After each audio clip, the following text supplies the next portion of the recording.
Laga pertandingan antara Galacticos FC berhadapan dengan PSBU Cerrabo di babak semifinal berlangsung sengit. Kedua tim bersih kukuh berebut tiket menuju grand final di lapangan Krung Panjo pada 23 Januari 2019.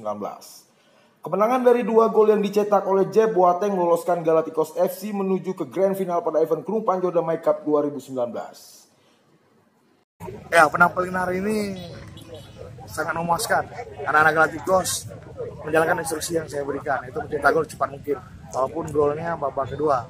Dan yang paling penting adalah hari ini anak-anak Galacticos telah berusaha semaksimal mungkin. Ya, untuk persiapan final, kami mungkin akan ada menambah pemain asing. Ya, untuk pemainnya siapa itu masih rahasia. Begitu juga taktik dan strategi.